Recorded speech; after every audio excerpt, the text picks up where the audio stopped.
Bajo este techo es una presentación de Whiplash, Gravity, Jason Hyde, Auto Stick, The Law Office of JAL, Yes You Can.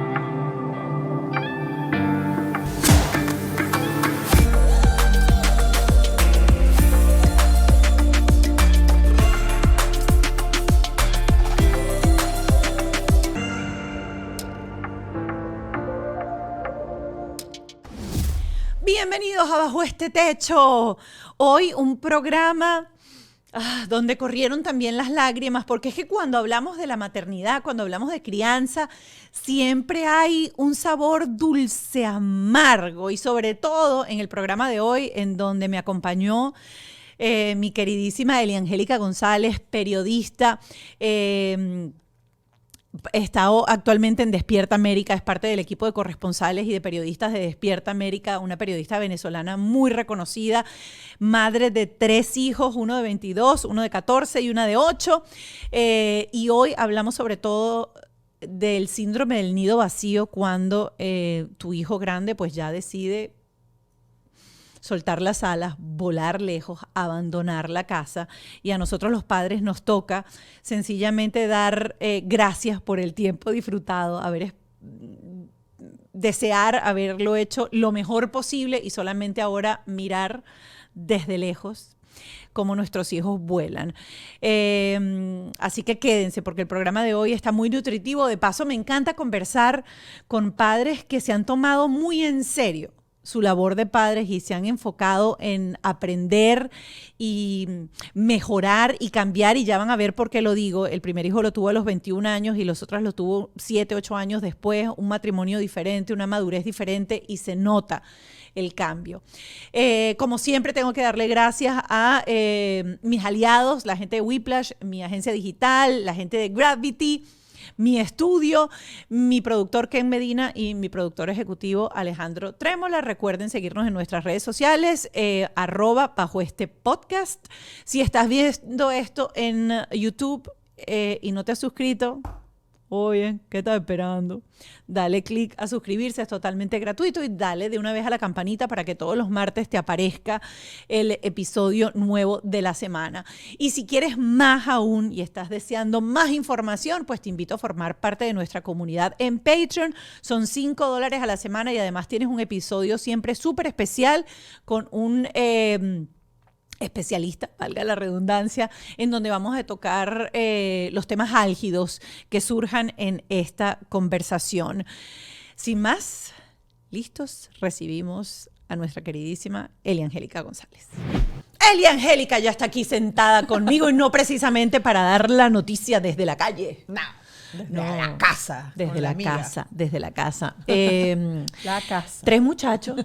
Y como en 2 tiempos totalmente diferentes. En 3 tiempos totalmente diferentes. Yo Bueno, salgo pero así como on demand. Sí, porque son 3 cosas diferentes. 22, 14, 8. Y 8. Bueno, pero 14 y 8 están como dentro de...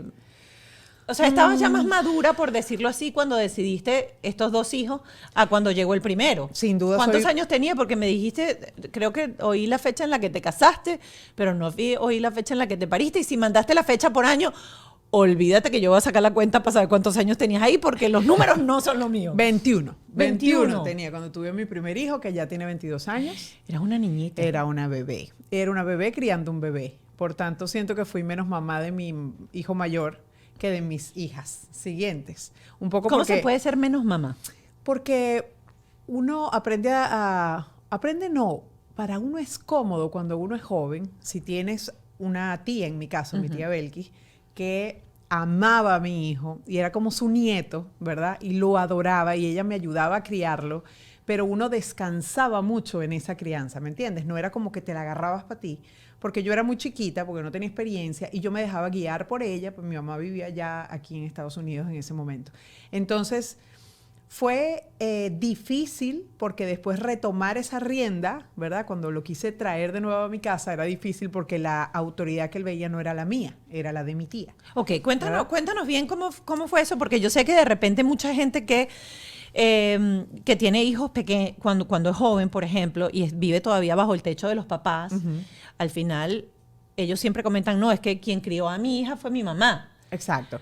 Yo tenía 21 años, estaba recién graduada, ¿verdad? Tenía que trabajar porque me había separado de mi ex esposo y mi bebé estaba pequeño cuando yo me separé, tenía 1 año. Entonces yo tenía que trabajar el doble, el triple, no sé qué, para poder cubrir todas las necesidades del niño. Porque en los países de nosotros esa cosa de que, ay, mira, el child support y la cosa, el child support y nunca ese hombre no lo consigue más nunca. Aquí este es el child support. Sí, exacto. Entonces, en ese caso, claro, los dos estábamos empezando la carrera. Era súper duro criar un muchacho en ese momento porque ganábamos poco. Yo tenía 2 o 3 trabajos, hacía 2 o 3 cosas en periodismo, trabajaba en radio, en televisión y escribía. Entonces, el dinero igual no me alcanzaba, sino para pagar una renta y no sé qué. Y yo descansaba mucho la educación de mi hijo porque estaba muy ausente, tenía que trabajar mucho para poder, en definitiva para su beneficio, pero para su perjuicio por mi ausencia, ¿no?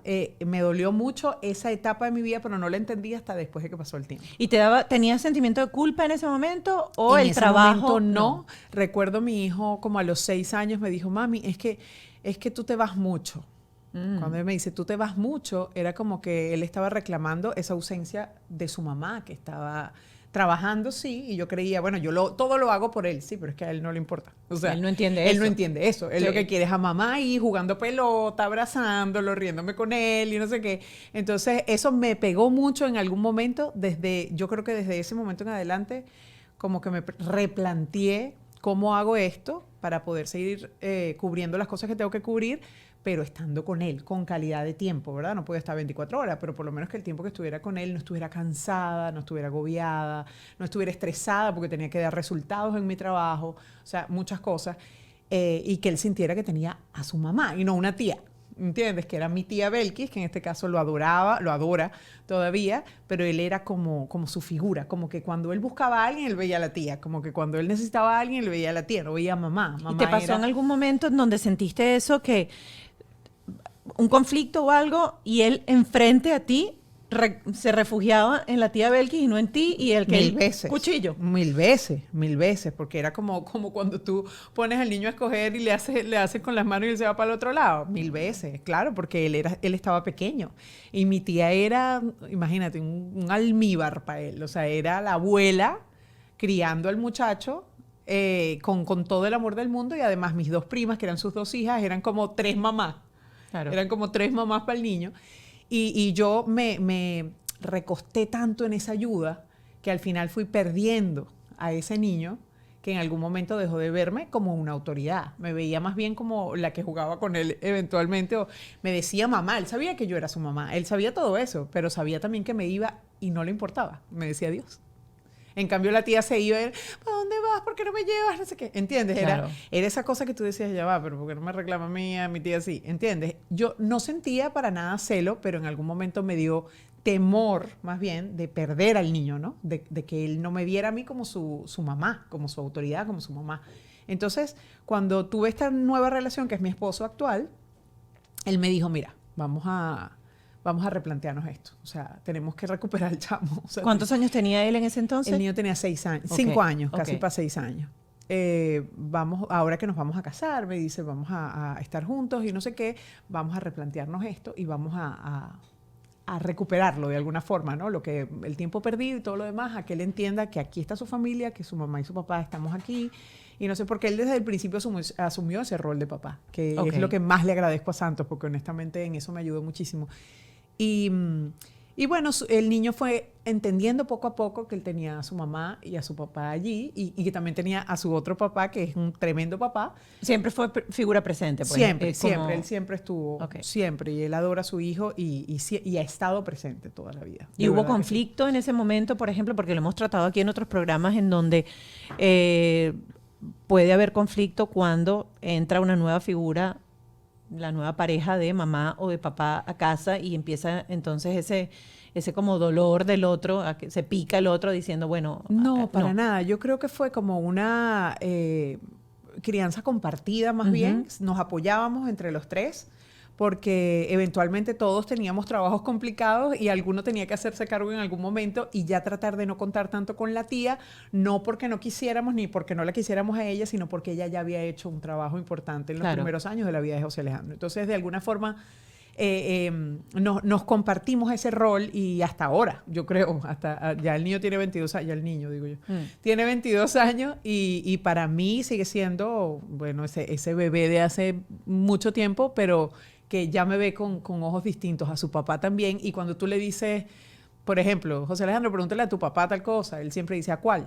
Entonces, qué bonito. Claro, él lo ve a los dos como papá. Ahora, cuando retomaste las riendas con José Alejandro, hubo cosas que tú dijiste, Dios mío, esto yo no lo hubiese hecho así, o esto no lo hubiese educado así, o ahora cómo corrijo esto. ¿Te pasó? Sí. Y lo voy a decir no solamente porque te toque en algún momento retomar las riendas de esa persona que te haya ayudado como cuidador para tu hijo, sino que hoy en día están saliendo tantas, digamos, técnicas nuevas, tanta información nueva acerca de crianza, que uno diga, ¿se puede realmente echar atrás el tiempo y recablear la crianza?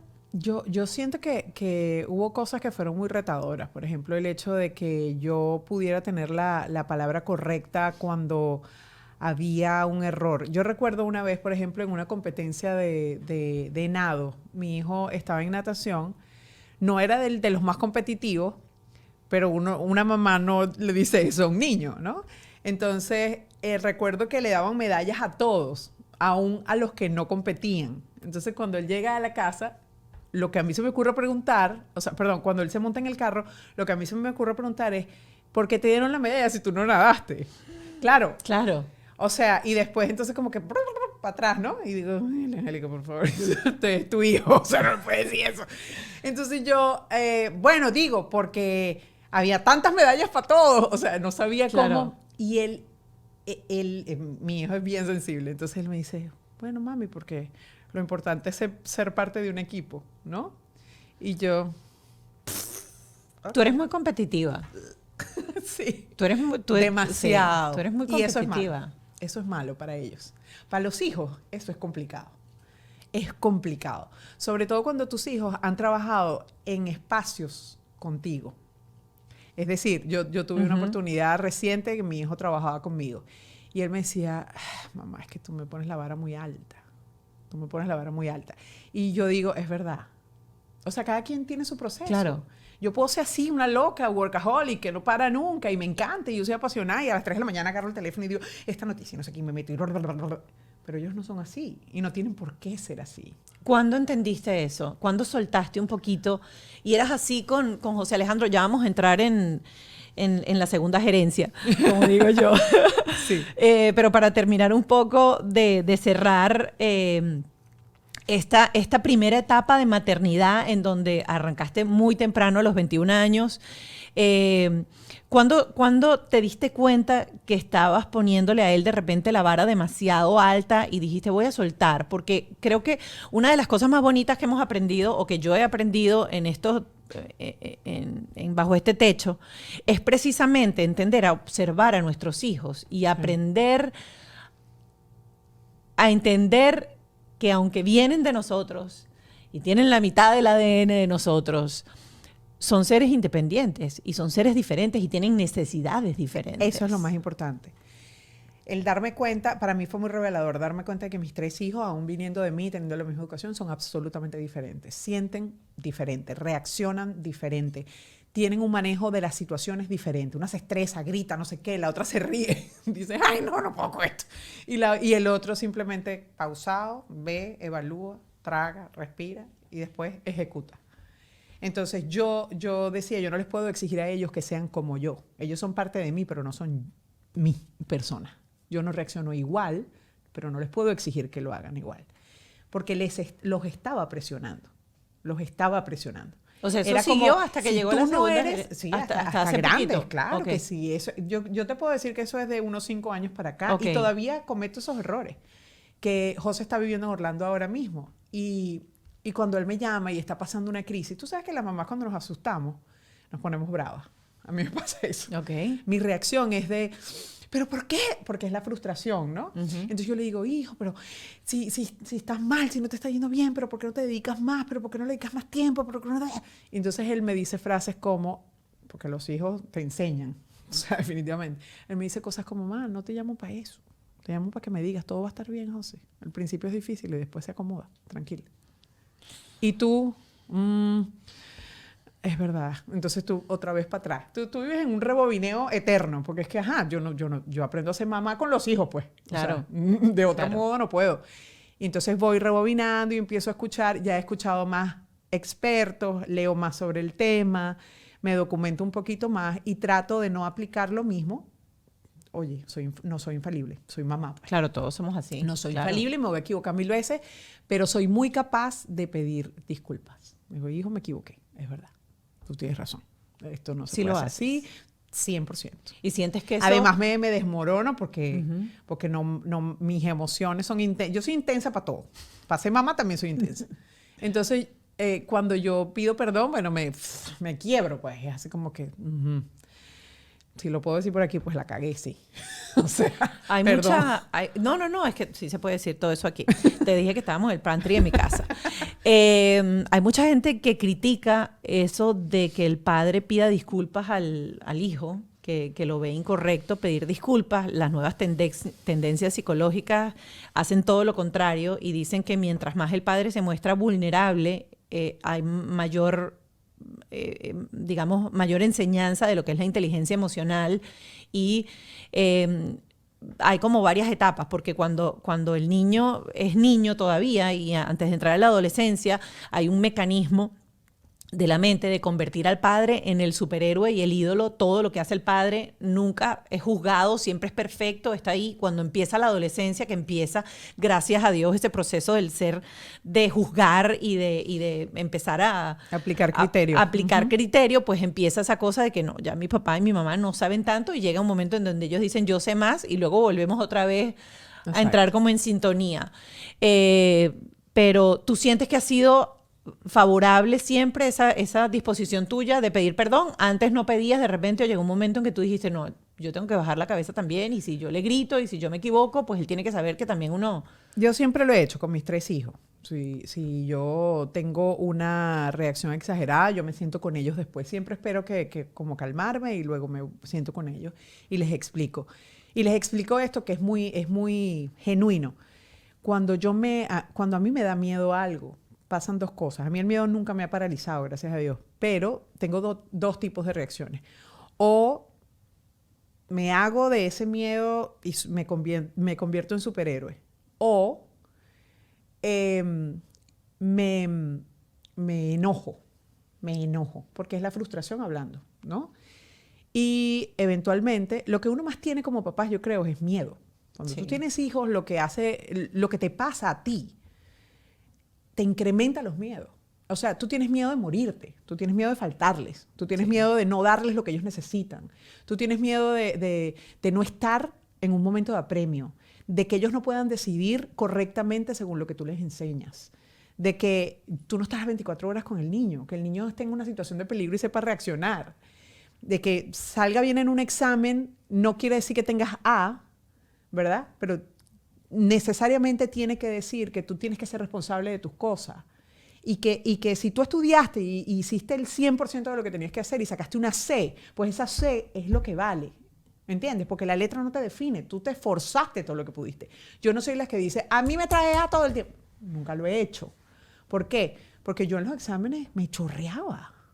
Yo jamás salí bien en un examen, nunca. Pero tienes que ver el esfuerzo. Exacto, o sea, no que pero yo jugando estudiaba, no era sí. que no estudiaba, es que yo me sometía, hacía cuestionarios, nada, no sé qué, me ponía frente al espejo, repetía todo lo que sabía, no sé qué, y cuando llegaba, me frizaba y nada, sacaba un 10, un 12, un 13. Ok, pero un 10, un 12, un 13 que para mí tenía valor. Entonces yo comprendo a través de la experiencia que yo no puedo decirle a mis hijos, me traes 20, 20, 20 o A, porque si no, entonces eres una mala persona, un mal estudiante, una persona no inteligente. No, yo digo, da tu 100% para que el resultado sea bueno, porque tú eres una persona inteligente, tú eres una persona capaz. Eso es lo que si te pones flojo, esa capacidad, esa inteligencia quedan mermadas, pues básicamente va a salir la flojera hablando, ¿verdad? Y la flojera es una F, eventualmente, si tú no estás estudiando. En el caso de los muchachos, de las niñas que las tengo estudiando todavía, y bueno, José también en el Valencia College. Pero yo lo que trato es de, a través de mi experiencia, O sea, ¿cómo era yo cuando tenía 12 años o 13 años? Yo trato de hacer esos ejercicios. Sí, haces ese ejercicio. Sí, claro que sí. Porque es que, a mí me gustaban los muchachitos, me enamoraba sola, como una boba, como 20 veces. Ok. Entonces, como yo le puedo decir a mi hija, tú no puedes fijarte en... No, yo no puedo decirle eso. Yo lo que le puedo decir es, mami, es normal. Es normal que tú sientas eso. Pero hay edades para cada cosa. O sea, date tiempo. Y cuando hablas de cada cosa, entras en materia con la 14, porque claro, porque me mandó un mensaje y dice, yo con la de 14 toco temas más rudos. 15 años, o sea, ya va a cumplir 15 años y yo no le hablo de frente de las cosas como sexo, como drogas, como, mira, el acoso sexual, o sea, cosas que pasan y pasan de verdad, que el suicidio. Y has hablado, y ese tema, vamos a entrar ahí y vamos a comparar cuando abordaste tú los temas de sexo con el varón y ahorita, por ejemplo, con la de 15. Vamos a empezar con el sexo. ¿Los abordaste de igual manera o...? Yo seguí un poco la regla de cuando ellos pregunten, yo respondo, y lo que ellos preguntan, yo lo respondo, sin dar más información de la que ellos están requiriendo. Porque tú tienes que saber, si te pregunta un niño de 8 años, tú le vas a decir, bueno, usted sabe que el arzobispo de Constantinopla se quiere arzobispo constantinopolizano. No, pues ya va, un momento. O sea, poco a poco. Si él te pregunta, mamá, ¿qué es el sexo? Usted le explicará, mira. ¿Recuerdas cómo fue esa primera conversación, por ejemplo, con José Alejandro acerca de sexo? Con José no la recuerdo, porque yo creo, José era un niño bien tranquilo. Okay. Era un muchachito que él me seguía para todos lados, era como una esponjita, él estaba absorbiendo sobre el ambiente. Yo me acuerdo que me lo llevaba a la radio y yo le explicaba a José, cuando la luz está prendida no puedes hablar, y él tenía 4 años. Y esa luz prendía y de repente el niño como que se tragaba la lengua. Y cuando se apagaba la luz, él empezaba a hablar. Ya puedo hablar, ¿verdad? Porque la luz está apagada. O sea, era un niño que seguía tanto las instrucciones, él era tan quietecito. Camila es como un político en cierre. Camila es la 14. Sí. Para 15. Eso debate todo. Ajá. Desde el fin del mundo hasta todo lo debate. Y ya ella preguntó, ya ella abrió el tema sexual no, de ella alguna me manera. Dice, mamá, pero es que en la escuela nos hablan sobre eso, acuérdate. Ajá. Porque tú firmas un permiso para que le hablen, ¿no? Ajá, ¿y qué tanto les han hablado? Bueno, todo. Ah, ok. Y de repente dice, no, tú sabes que en estos días estaban hablando, no sé qué, unos niños, unos compañeros, no sé qué, estaban hablando de sexo oral. Y entonces ella ni se ruboriza y yo estoy así como con un tic nervioso. Y esos son los mejores momentos para entrarle a la conversación, porque ellos mismos lo traen. Ajá. Claro, entonces tú le vas a explicar. El ojo de Eli Angélica. No, yo tengo un tic aquí. Me empieza a temblarme esto de repente. Pero claro, yo digo, ay, mamá, porque en eso sí yo no fui muy abierta con mi mamá. Okay. O sea, nuestra educación no era de las que yo venía, ay, sí, mami, tú sabes que fulano habló de sexo. No, yo no hablaba de eso. Yo me desarrollé a los 9 años y mi mamá me mandó a hablar con mi abuelo, o sea, eso no era fácil, no era un tema fácil en casa. Pero, obvio, había la conversación, porque los demás lo hablan. Claro. Entonces tú simplemente te sientas con ellas, ¿qué sabes primero? ¿Qué sabes, no? No, bueno, esto, lo otro, no sé qué, estaban hablando de esto, no sé qué, de las enfermedades venéreas, que es importante esto, que es importante esto. Ok, si ella tiene la información suficiente, yo ¿para qué le voy a agregar? Okay. O sea, ya. Y si no tiene la información suficiente o tiene algo que tal vez está siendo tergiversado, porque los compañeros cuando lo hablan por desconocimiento, no lo dicen correctamente, yo simplemente agarro cualquier dato y le digo, mira, es importante que sepas esto y esto y esto, es importante que sepas. Para mí es muy importante que los niños vivan sus etapas, Mónica. Yo no quiero unas niñas que parezcan mujeres, ni quiero que ellas adelanten cosas que a los 14 años no tenemos. Pero has tenido curiosidad, porque en este país uno ve las noticias y la verdad es que las noticias con respecto a el despertar sexual en los colegios, comparado con la época de nosotros, y vamos a decir, tampoco es que en la época de nosotros todas eran monjitas, pues yo tenía una niñita en el colegio que ya a los 13, 14 años esa mujer se había besado con todo el colegio. Y qué sé yo, si había visto la culebrita y la había agarrado en algún momento. Uno nunca sabe. Pero uno que si está escuchando nos informe. Pero uno sí oía los cuentos de ella y yo decía, miércoles, o sea, esta chama le roncan los motores. Yo no era la niña más agraciada. La verdad es que recuerdo una vez a mí me gustaba mucho un muchacho en el colegio, no voy a decir su nombre porque está casado con una muchacha que me conoce. Okay. Entonces me gustaba mucho y recuerdo que esa persona, tú sabes que antes me pidió el empate, ¿no? Ajá, me pidió el empate. De lejos. Él en un pasillo y yo en otro. Yo le dije que sí, de un pasillo a otro y jamás me lo volví a cruzar. Nunca más. ¿Tú Le sabes? tenía pánico Mira. a que viniera, me agarrara, me diera un beso de alguna manera. No. Yo te voy a decir una cosa. Yo eso es algo que yo dije que yo voy a conversar con mi hija porque yo también tuve un empate en el colegio por presión social. Y yo quería que me tragara la tierra cada vez que ese muchacho me quería agarrar la mano o me mandaba una tarjeta que No, no, decía yo- te amo, te amo, te amo, te amo, te amo. Y yo Yo digo, ¿qué hago yo sudaba. con qué hago yo con este carajo si yo no quiero estar empatada? Exacto. Que esa es la cosa, que tú puedes estar enamorado solo, pero tú no necesariamente quieres concretar ese amor. No, Tú yo no quieres estaba ni nada con esa enamorada de gente. ese carajito, yo no sé ni por qué me empaté con ese carajito. Mira, yo me empaté No, a mí y me como a los encantaba, 2 días pero yo me tenía tuve que ir miedo. de viaje de quinceañeras y para mí eso fue el mejor regalo del mundo, pues yo pasé un mes sin ese Alejada. estrés y cuando yo llegué otra vez tenía el estrés. Pero sí creo que a veces esa conversación en donde uno se siente a la altura del niño, porque ¿con quién lo va a explorar? ¿O con quién lo va? Y uno fue niño, sin que se sientan juzgados, obviamente, porque creo que eso es lo más complicado, sentarte como papá y decirle, bueno, después de que yo soy la que te pone La que te límites, escucha. Ujú. ¿verdad? Ahora solamente quiero que me eches el cuento para saber cómo va o cómo no va. Y yo, por ejemplo, con el mío que tiene 8 años, tú tienes a la chiquitica de 8 también, yo con el mío sí me siento porque le reviso los chats del teléfono, entonces que si fulanita tiene un crush con no sé quién y el crush con no sé quién. El crush para los que no viven aquí en Estados Unidos es como que me gusta tal persona o le gusta el otro. Y tienen 8 años. Entonces sí es interesante empezar a poder abrir esa conversación sin que ellos se sientan juzgados. Y yo recuerdo que conversando con mi terapeuta, ella me dijo, bueno, pero cuéntale tú para que él se abra algo que te haya pasado a ti. Y yo le dije, ay, yo recuerdo que cuando yo era chiquita y estaba como en segundo grado, también alguien tenía, por ejemplo, un crush conmigo y me regalaba caramelos y me regalaba tal cosa y a mí me daba como pena. Ay, yo una vez le dije hasta a los muchachos que iba a botarlo todo y me metí al baño del colegio y dije que boté todos los caramelos, nunca los boté. Me quedé con todos los caramelos, pero le dije que los boté. Me los comí, pero al cabo que ni quería. Pero fíjate, yo siento que lo más positivo de estas relaciones que son erráticas, la de mamá e hijo, es que mis hijos hablan conmigo. Ok, Todo. ok. Los muchachos de aquí no tienen tanta censura al hablar. Y lo ven natural. Por Ok. tanto, tú no te puedes escandalizar. Ok. ¿Verdad?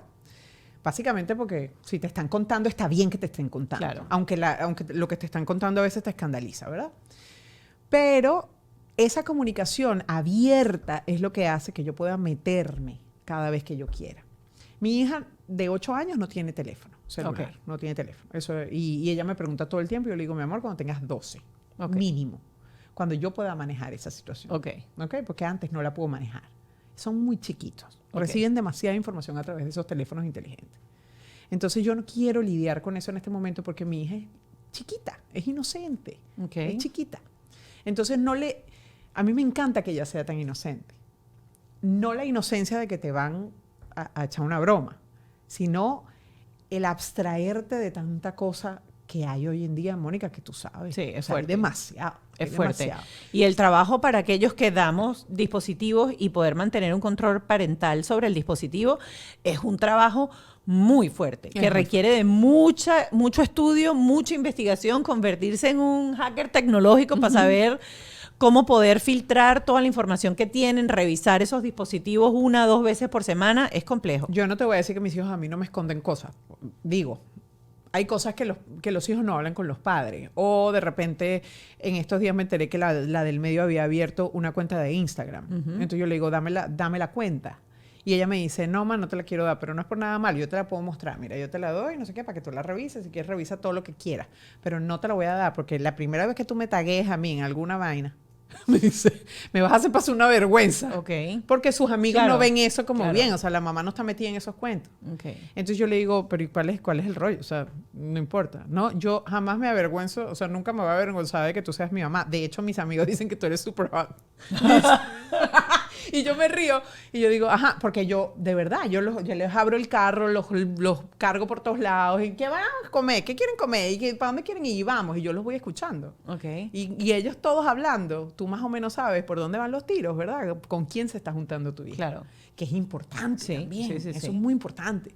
Entonces, Pero honestamente, o sea, yo siento que la comunicación es lo más importante aquí, porque independientemente de lo que ellos hagan, no es que no se van a equivocar, claro que sí, pero si son seres humanos. Si me equivoco yo, que tengo 44 años, ¿cómo no se va a equivocar el de 22, la de 14 y la de 8? Claro que sí. Pero que ellos entiendan, y yo se los digo a ellos. Ojo, la única persona que a ti te va a salvar en una circunstancia cualquiera que sea, es mamá o es papá. Por tanto, nosotros siempre tenemos que estar al corriente de todas las cosas que tienen que ver contigo. Nos guste o no nos guste, sean fuertes o no, sean subidas de tono o no. Todo. Porque yo tengo que saber cómo reaccionar, yo tengo que saber qué responder, yo tengo que saber a quién decirle. Entonces, esa puerta nunca se cierra. Claro. Y en mi casa es que yo agarro y le digo, por favor, ábreme tal cosa, no sé qué, quiero revisar, Tratamos de respetarle su privacidad, pero nosotros, por ejemplo, los mensajes de texto le llegan a mi esposo y le llegan a ella, porque tienen el mismo, el Apple ID. Ok, les llega. Exacto. Yo tengo una aplicación que sé dónde está mi hija todo el tiempo. Correcto. Por ejemplo. Y ella sabe también dónde estoy No, yo. por supuesto. Que es doble vía el asunto. Entonces, a ver, ser papá es muy difícil. O sea, ¿quién dijo que era fácil? Es muy difícil ser papá de 3 hijos de edades diferentes, generaciones diferentes y sensibilidades diferentes. Es difícil. Y a veces, no te voy a negar, me meto en un rincón en el baño porque no sé qué hacer y nada. Drena, lloro, para afuera. Ok, salgo, con los ojos hinchados y ellos me dicen, ¿tú estás llorando? No, todo bien. Sí, estás llorando. Tú sabes que tus hijos, sí, claro. Así como tú conoces a tus muchachos te conocen a ti. Y a veces me quiebro, porque además estoy en la dualidad de trabajar, que es un trabajo bien exigente, y tú lo sabes, y el trabajo más importante que es ser mamá. Claro. Porque al final, esos muchachos, el día de mañana van a triunfar o no, según lo que tú les hayas dispuesto como un camino. Claro. Entonces yo trato de hacer lo mejor que puedo, de dar mi 100% como mamá y les enseño. Me preocupo mucho que ellos aprendan de responsabilidad. Muy importante para mí. ¿Cómo estimulas la responsabilidad? A veces uno necesita un amigo con quien hablar. Y a veces necesitamos a alguien que nos diga si lo estamos haciendo bien o no. Si nuestro negocio digital va por buen camino, si tenemos que invertir más en publicidad o al contrario, debes meter el freno de mano y reestructurar algunas cosas para luego lanzarte con todo. Porque todos estos pequeños errores que hacen que pierdas dinero. No esperes más e ingresa en www.whiplash.com. Si ya tienes camino recorrido o estás comenzando desde cero, no importa. Ellos te ofrecen asesorías súper completas para emprendedores y grandes empresas que quieran marcar un antes y un después en sus negocios y, por supuesto, lo más importante, en sus ingresos. Tienen un workshop donde te entrevistan y se van a meter hasta la médula analizando cada detalle de lo que haces para darte soluciones efectivas que casi siempre tienen que ver con tecnología. Ya sabes, si te sientes estancado o quieres comenzar a toda máquina, whiplash.com. En 2 pasos, agendas tu asesoría y que te lo digo yo, se van a convertir en tus mejores amigos. Dale, pues. El miedo. Arréglate un poquitico aquí. ¿Por qué? Flaquito, te ves de un bonito. Es que no hay nada como tener la luz perfecta, el sonido controlado, los fondos maravillosos. Luz, ¿puedes arreglarle un poquito esta luz de aquí? No, tienes razón. Y eso que tiene Gravity. Tiene un espacio que se puede convertir en cualquier cosa que necesitas. No tienes que ser fotógrafo o tener podcast. Tú puedes hacer lo que necesitas, lo que quieres en este espacio. Si quieres llevar tu contenido a otro nivel porque eres creativo, este es el lugar. Aquí tú puedes dictar una conferencia, hacer tus videos para social media, hacer un live y mucho más. Para más información, visita www.gravity.com y habla con ellos. Gravity. The Law Office of JAL es la oficina de Juan Antonio Lozada, el abogado de inmigración que yo les pongo a su disposición. Ahorita que está cambiando, todas las semanas pasa algo. Todas las semanas dan que si se detiene el título, que si lo van a quitar, que si no lo van a quitar, que si se va a suspender el parol, que si no se va a suspender. Si tú quieres estar informado de lo que está sucediendo y tu oficina de abogado es así, te aconsejo que sigas a @The Law Office of JAL y no te despegues del cafecito migratorio. De las 8:30 de la mañana, de lunes a viernes, está Juan Antonio Lozada dando siempre información importantísima. Y si tú sientes que tu caso está estancado, yo te invito a que pidas una segunda opinión. @The Law Office of JAL. Si quieres bajar de peso, lo más importante antes de empezar un proceso para quitarte esas libras de más es hacer un detox de tu cuerpo. Y yo lo voy a empezar. Yo les dije que me metí en una onda de un reto de 90 días para recuperar mi ánimo, mi cuerpo, las libritas que había agarrado de más, y lo voy a hacer de la mano de Yes You Can. Por eso les traje hoy que es el menú Detox, el programa Detox. Es súper sencillo de hacerlo. Tienes esto que es el suplemento de comida, que lo vas a tomar 2 veces al día. Es un shake, lo puedes hacer en la mañana y en la noche. Luego te trae algo súper interesante, que son estas pastillitas de detox. Esto es totalmente natural, puros ingredientes naturales. No es un laxante, pero te va a ayudar, como digo yo, a destapar y a botar todo lo que necesitas, a limpiar desde tu hígado hasta todo tu colon para empezar tu proceso de bajar de peso. Una pastillita en la mañana y 2 en la noche durante 7 días. Y al shake le vas a agarrar y le vas a agregar un scoop de esto que se llama High Energy. Esto tiene puros ingredientes naturales que le van a dar un boost de energía sin cafeína y sin azúcar a tu día, porque necesitas, uno cuando empieza la dieta y empieza todo, uno está como decaído, uno necesita ánimo, necesita energía positiva. Así que esto lo vas a mezclar y luego, si eres de los flojitos que no le gusta tomar agua, tienen el aloe vera, que tampoco tiene azúcar y le va a dar un toque rico a tu agua. A mí me encanta este de flor de Jamaica, lo hay de mango, hay de varios y tiene todos los beneficios del aloe vera. Así que si quieres empezar ese boost, anímate conmigo. 3 meses, 90 días, nos vamos a poner en forma, saludables, sin pasar hambre. Además te viene con tu guía para que tú sepas cuál va a ser tu menú del día 1, 3, 5 y 7 y 2, 4 y 6. Síguelo al pie de la letra y baja esas libritas que quieres, recupera tu ánimo, recupera tu energía, porque como dice Alejandro Chaván, yes you can. Tú sabes que la respuesta es no sé. Ok. ¿Pero qué hace más o menos? Porque yo les digo a ellos que yo siempre les digo esta frase: el hombre se conoce por su palabra. Si usted dice que usted va a entregar un trabajo a las 2 de la tarde, usted no lo va a entregar a las 2:10 ni a las 3, usted lo va a entregar a las 1:50. Porque usted tiene que cumplir. Porque usted no le puede faltar a su palabra, porque su palabra va a demostrar quién es usted. Esa es su carta de presentación. Para mí ha sido así siempre. Okay. Yo trato de que eso sea así. Yo siempre digo, cuando ellos son flojos, que no entregan tareas y no sé qué, yo que era tan aplicada, tan... Ay, todo el tiempo estaba, pero era demasiado friki con las cosas. ¿Quién es? ¿Tienes alguno con el que es más complicado? Yo tengo ese problema con el chiquito.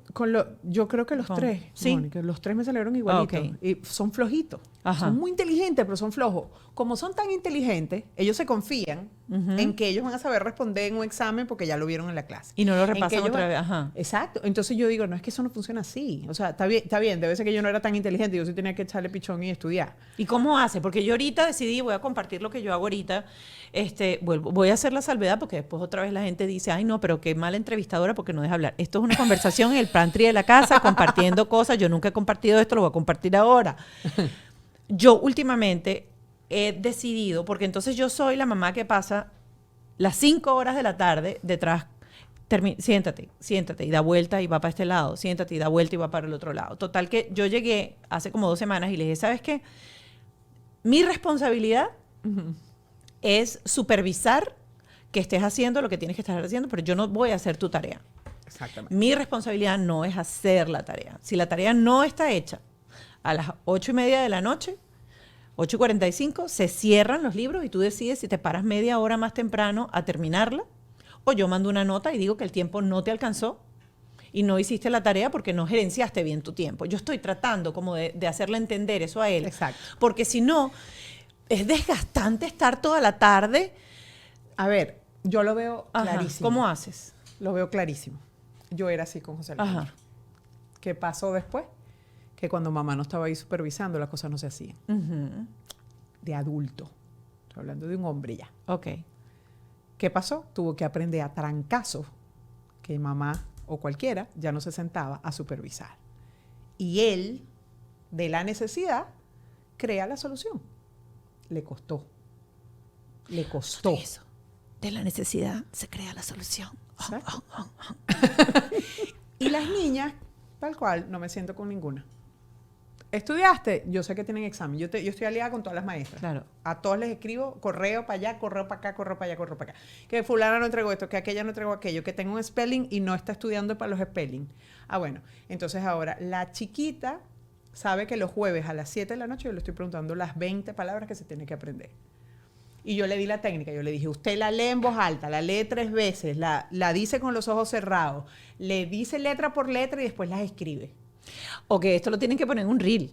¿Cómo enseñarle spelling a los niñitos? Por el amor de Dios. Claro, pero es que tú sabes ¿por qué es tan difícil ahora que los niños aprendan cosas? Porque el proceso de aprendizaje, como nosotros lo conocemos y cómo funciona, tienen que pasar por el cerebro, no por los oídos. Los niños ahora son lo que llama un científico homo videns. Ven y ahí es donde aprenden. Pero resulta que cuando se trata de escritura, de lectura, tú tienes que pasar necesariamente esas cosas por el cerebro. Y la única forma de que pasen por el cerebro es escribiendo.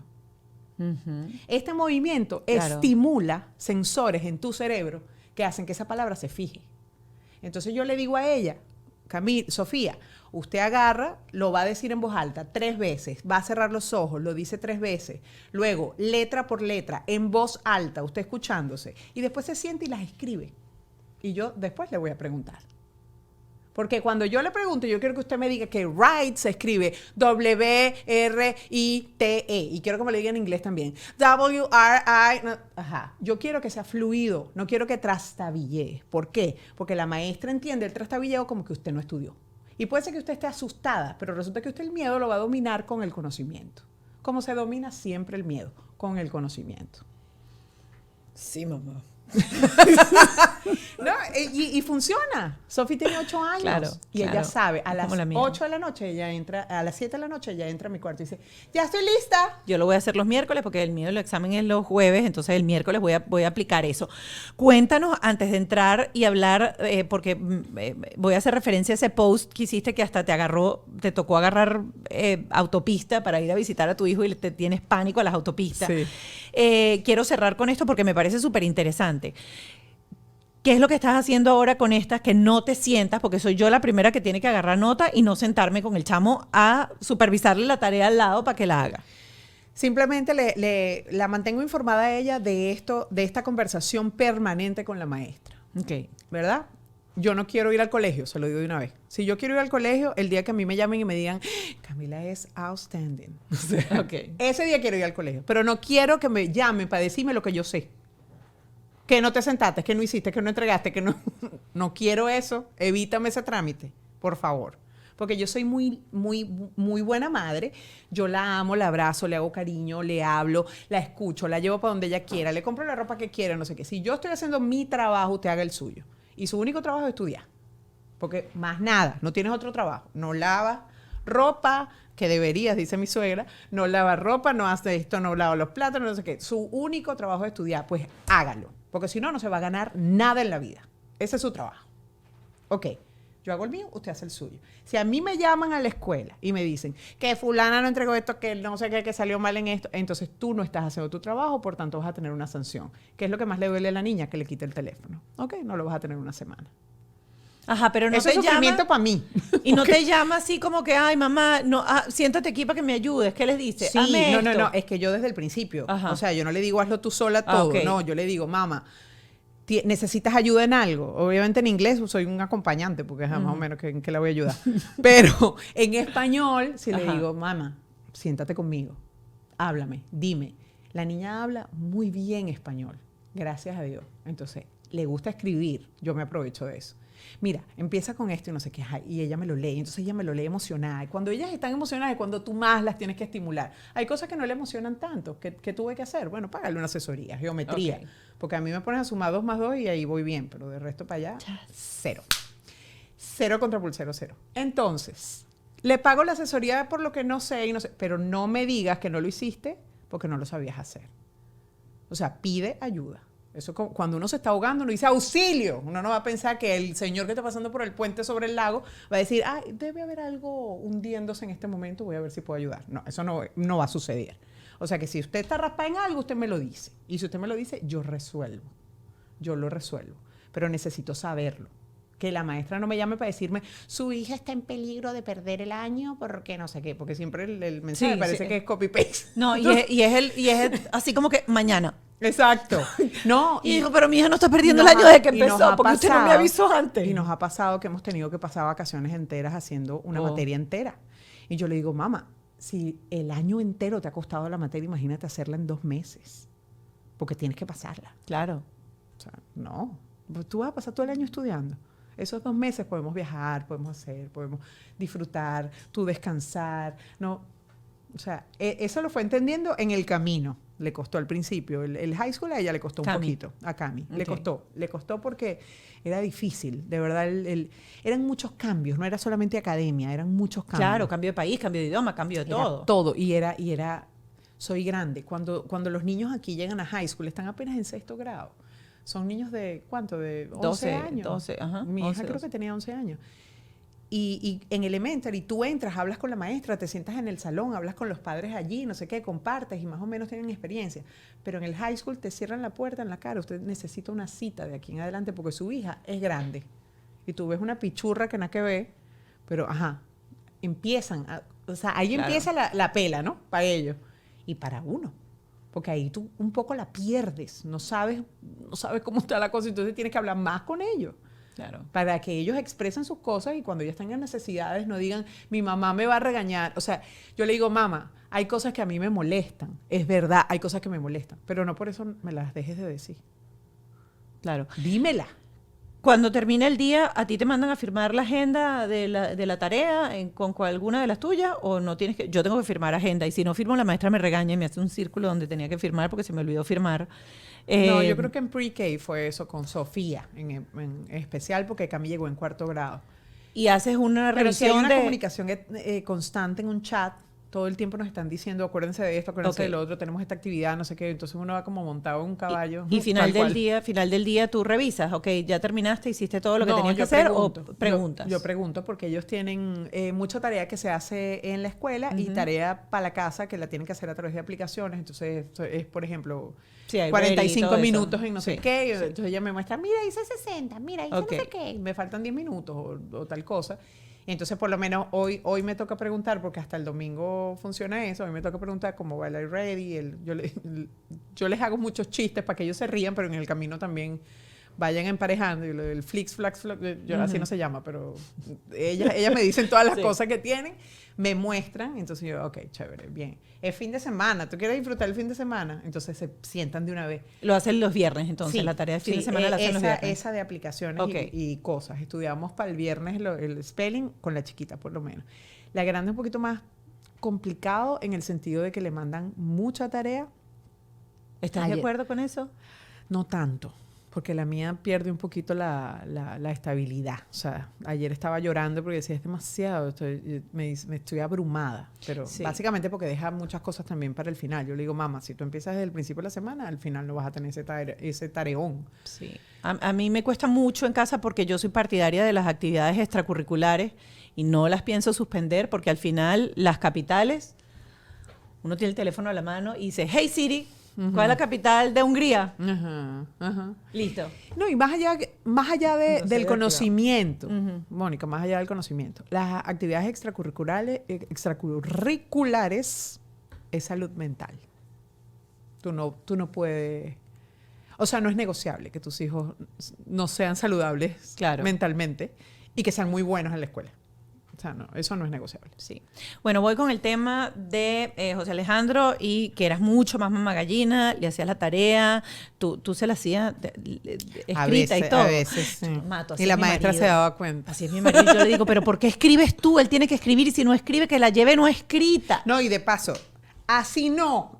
Típico, ¿no? Ah, le borraba para que quedara no, lindo. Así no, mira, tú con tu mano, yo le agarraba la mano con el lápiz. Tú con tu mano, pero lo hacía yo, pues Claro. obvio, porque lo estaba moviendo. Entonces, al final sí era un poco difícil. ¿Trajo secuelas eso? Sí, tiene una letra. Yo creo que eso es hereditario, lo de la letra. Sí, Sí, pues su papá tiene la letra igualita. de horrenda. Horrible. ¿Qué importa? Ahorita todo se escribe por el Horrible. aparato de Pero este. bueno, sí, ahorita es Sí, digital, o sea, sí, no, sí, no sí. importa. Pero Mira, voy a buscar, mientras tú terminas de cerrar la idea, yo voy a ir buscando aquí tu Instagram. En este caso, yo creo que las niñas, es lo que te digo, tiene mucho que ver también con el carácter del niño, ¿no? Porque José era más tranquilo, más apaciguado, no sé qué. Cami es un poco más intensa, se parece más a mí. Y Sophie también es muy tranquila, pero es muy sentimental. A ella no le gusta salir mal. Entonces eso, ella misma se mete como se mete como un motorcito como para darle, pero es porque a ella le gusta el honor roll, le gusta que la aplaudan, le gusta todo eso, y entonces, claro, se hace consciente de que eso se gana simplemente si haces todas las cosas bien, si no, no. Bueno, Eliangélica publicó en su cuenta un reel que dice el abrazo que lo vale todo. Les cuento una historia. Este lunes amanecí con un nudo en la garganta. Las lágrimas me corrían solas por las mejillas. Sentía una profunda nostalgia porque en unas horas más uno de los seres que más amo en el mundo estaría de cumpleaños. Casi no podía hablar. Lloraba cada tanto resignada a que esta vez, a diferencia de todos los años anteriores, no podía estar con él porque se había mudado de ciudad. Fue tanta mi nostalgia que le hablé a una gran amiga, alguien que yo sabía que podía entenderme, alguien que como yo sabía cuál era el peso de mi tristeza. Lo cierto es que en este post dices incluso que necesitabas tanto ese abrazo que te obligó a agarrar el auto y manejar por una autopista, cosa que tú detestas porque le tienes miedo a manejar por la autopista. Que no había hecho nunca. No lo habías he hecho dos nunca. veces en mi vida. Una vez hacia La Victoria, Estado Aragua. Pero una mujer que hasta la Guardia Nacional la jamaqueó, le tiró, la destrocó, mira que el casco le hacía que taca, taca, taca, taca. Y de paso arrecha agarró el casco y lo tiró después para el piso. ¿Le tienes miedo a manejar por una autopista? Sí, pánico. Pero el amor de madre, no es porque una ese cosa ser, fácil. ese De abrazo. hecho, llegué ese viaje así, estaba como en tu guía completamente, porque no es una cosa que me hace sentir cómoda. Manejar en una autopista no me gusta. ¿Qué ha significado para ti esa separación? Yo ya lo estoy superando un poco, estoy despechada, estoy como que, sí, esa es la palabra, despechada, porque hubo muchos cambios. El cambio de ciudad de él, el cambio Pero de se que, te mudó aquí mismo, chica, tampoco No, fue que pero- dijo que me voy para Vancouver. Pero es que no nos vemos, Mónica, no nos vemos, o sea, él No tiene... se tocan, pero si hacen videollamada cada ratico, ¿no? No carratico, Ah. no, es lo que te estoy diciendo, Ah. hubo muchos cambios. Sí. O sea, él se fue en noviembre y yo duré 3 meses sin verlo la primera vez y 2 meses para verlo la segunda vez. Porque trabaja de lunes a lunes. Tiene que hacerlo para poder sostenerse él solo. Claro. Entonces, para mí ha sido un despecho horrendo, porque además tiene novia, la quiero mucho a su novia, pero como que mamá ya no es tan necesaria, pues, como antes. Y eso a uno le pega, porque ese es mi muchacho, pues, es mío. ¿Entiendes? Es mío, no es mío. Claro. Me estoy dando cuenta que no es No es mío. nuestro, no son mío, nuestros. pero ajá. Yo lo que decía era, ya va, pero este muchacho porque no me extraña y yo me estoy muriendo. ¿Entiendes? Y se Porque lo dijiste en algún momento, le Claro, dijiste, tú me extrañas, que yo me estoy muriendo y sí, tú no. y le reclamo, a veces le reclamo. Yo le digo, claro, porque para llamar a fulano sí tienes tiempo, pero cosas así, ¿no? Entonces, él me dice, no digas eso, no sé qué. Y además él siempre fue muy pegado conmigo y me asombra mucho que él donde está, me gusta, pero me asombra, que él donde está no me necesite tanto. ¿Cómo que no me necesita? Es lo que yo pregunto. Porque es que no me necesita. ¿Cómo sabes que no te necesita? De repente no pide tanto tu ayuda porque le diste las herramientas Tal necesarias vez. para resolver, pero esa necesidad de mamá, Tal vez, pero yo te digo una vaina. Yo particularmente siento que yo he sufrido mucho más, pero siento que este aprendizaje ha sido muy bueno para él. Ha crecido mucho en este tiempo y son 5 meses, no es más de eso. Pero es que ese es mi bebé. O sea, a ver, no sé si pasa eso con los hijos primerizos. Yo amo a mis 3 hijos por igual. Pero yo siento que él y yo como que tuvimos que pelear mucho contra el mundo, solitos él y yo. Entonces es como mi partner, ¿sabes? Es como ese muchacho que tú dices... no sé, como el que tú abrazaste, digamos, cubriste para que no le pasara nada. Estas 2 muchachas son más independientes. ¿llegaron con qué diferencia con cuántos años de diferencia? Bastante. José de Cami, 7 años. 7 años. Y Cami de Sofi, 6. Ok. Entonces él dormía conmigo hasta que yo conocí a Santos, por ejemplo. O sea, no sé, es una relación diferente. Y a uno le cuesta mucho. Yo siento que estoy como en el destete, como que no, dándome cuenta de que el muchacho realmente no es mío, de que ya yo hice el trabajo y de que él ya salió a explorar, a ver. Pero pero yo soy su mamá, como que él no me necesita, yo lo necesito, como que no me necesita. Pero es una cosa muy, muy loca, porque yo digo, no, yo no le puedo mostrar eso a él. O sea, él tiene que crecer y tiene que salir. O sea, él tiene que volar. Pero entonces, si yo se lo digo, le corto las alas. Entonces, pero no se lo digo. también es sano, fíjate, yo creo que es sano. Ay, Lana, que ha terapiado 20 años, Dios mío.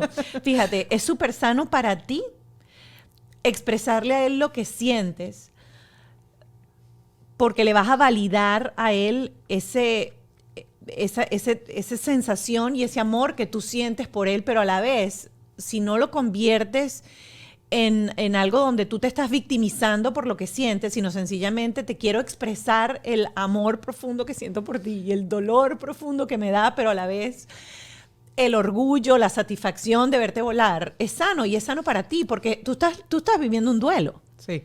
Tú estás viviendo literalmente un duelo y lo tienes que vivir y es una etapa y se va a transformar en algo. Pero creo que puede ser muy hermoso que él sienta también y que no te pongas esa coraza de no decirle a tu hijo, te extraño, creciste, dejaste de ser mi bebé, porque para él eso va a ser maravilloso también escucharlo, sin hacerlo sentir a él culpable. Sí. Porque lo que tú estás llorando, esas lágrimas, son lágrimas de amor que se van a seguir transformando en más amor. Y yo estoy muy orgullosa en la persona en que él se ha convertido, porque además, tú sabes que yo nunca le conocí una novia, ahora tiene una novia. ¿Y nunca la conociste porque nunca la llevó a la casa? Nunca la porque llevó. él siempre me decía, ma, cuando yo te traigo una novia es porque yo creo que con esa persona es que yo me voy a establecer. Se lo dijo anticipadamente. Entonces yo digo, bueno, ok, es como que... Claro. Esta Esta sí. Entonces yo, como soy yo, tan linda, le digo, mira, no estoy lista para ser abuela. Es lo primero que le dije. Yo no estoy lista para ser abuela. Aquí habían acá. Pilas, ¿no? Ajá. Entonces, claro, pero él sí sabe cómo se hacen los muchachos. Claro, no, Okay. Dios, bueno, espero que sí. No sé, no. ¿No lo has hablado? ¿Nunca lo has hablado? No, o sea, tú no le has dicho, mire, muchacho, póngase condón siempre. no, sí, eso sí, mucho cuidado. No, pero más que eso le he dicho, mira. No crean mujer que le diga, me estoy tomando la píldora. No le he dicho nada de eso. Respete, pilas, no sé qué, a las muchachas se les trata como damas todo el tiempo. O sea, en eso sí nosotros siempre nos y José Alejandro, o sea, me lo dice la tía de su novia, que además estudió conmigo en el colegio. Me dice, no, ese muchacho es increíble, el Angélica. Le abre la puerta para que ella entre. Cada vez que él va a la casa, le lleva flores.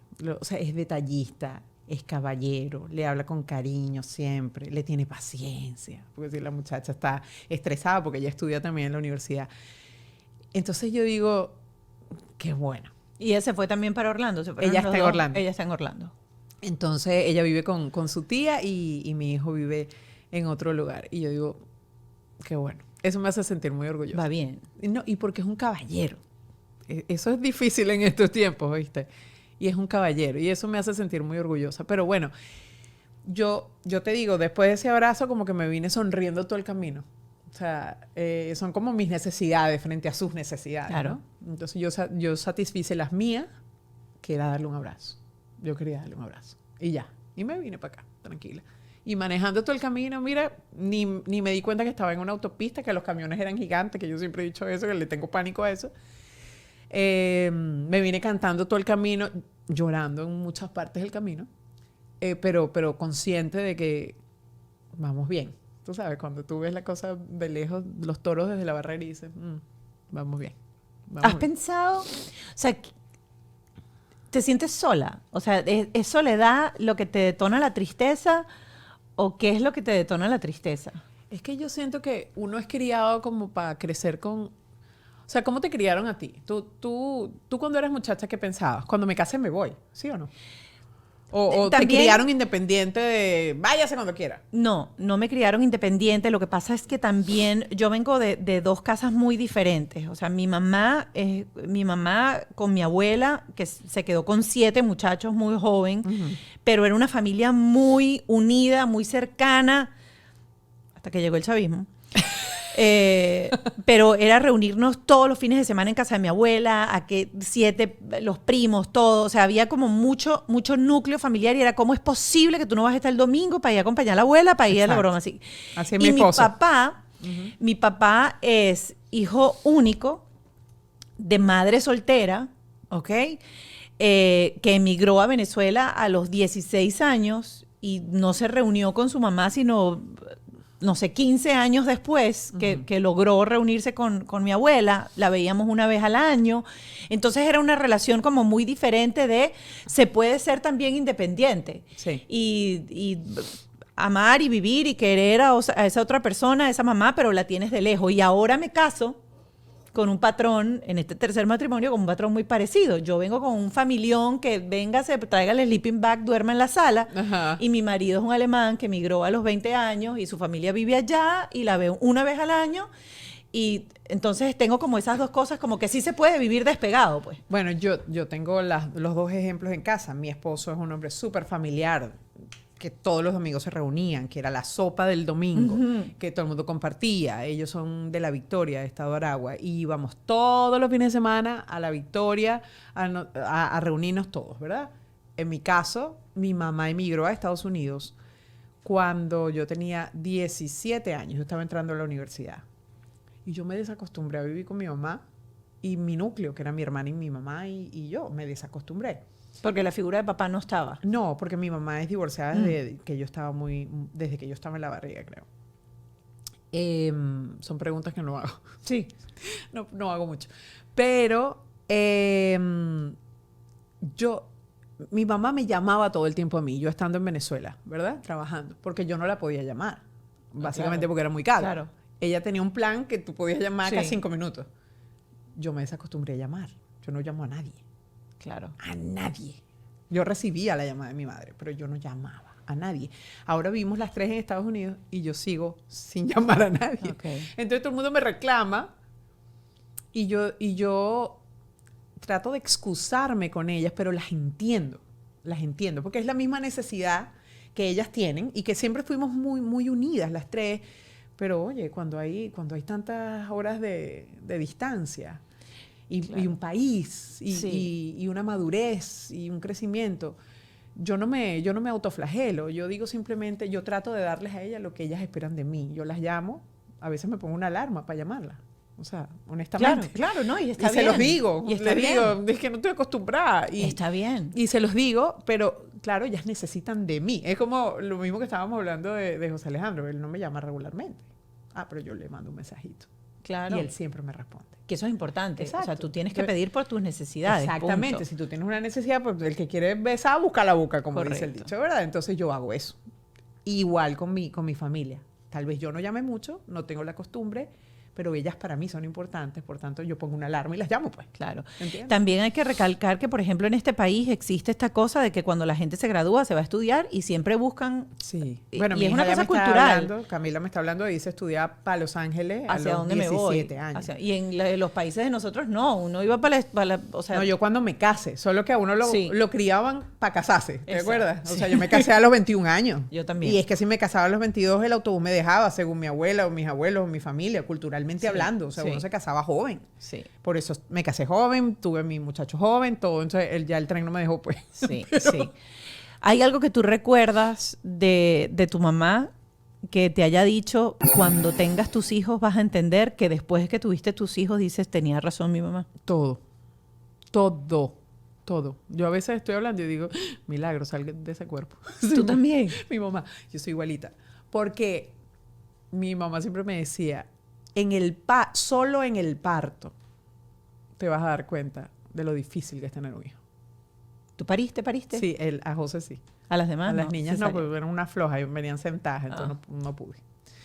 Pero, o sea, y es verdad. José Alejandro fue un parto difícil. José pesó 5 kilos, 59 centímetros. Oh my God, es un niño de 3 meses. Tú lo viste, Yo lo ¿no? vi, sí. Entonces, recuerdo que se me rompió la fuente el 11 de febrero y lo tuve el 14 de febrero. Fue difícil. Tuvimos que ir varias veces al médico. Lo tuve aquí de carambola, porque mi mamá vivía aquí. Ok. Vine a comprarle las cosas a él y tuve un problema médico y no pude regresar. Y cuando íbamos al médico, me acuerdo, en el proceso del parto, te ponían un espéculo, el ginecológico, para ver si era agua de parto. Y yo estaba... O sea, imagínate si en condiciones normales ese examen es horrible, imagínate pariendo. Estuve tratando de dar a luz por 3 días y pico hasta que me pusieron un calmante. Entonces ahí permití que mi cuerpo hiciera el trabajo. No dilataba porque estaba tan estresada. Lo descubrimos después de la inyección, no lo sabíamos. Entonces, 3 horas después ya había dilatado todo lo que tenía que dilatar. Pero fue un parto muy difícil. Era un niño grande. Fue súper doloroso, un poquito traumático, diría yo, en el camino. Pero cuando yo vi, la que estaba al lado de mí era mi mamá. No era mi esposo, era mi mamá.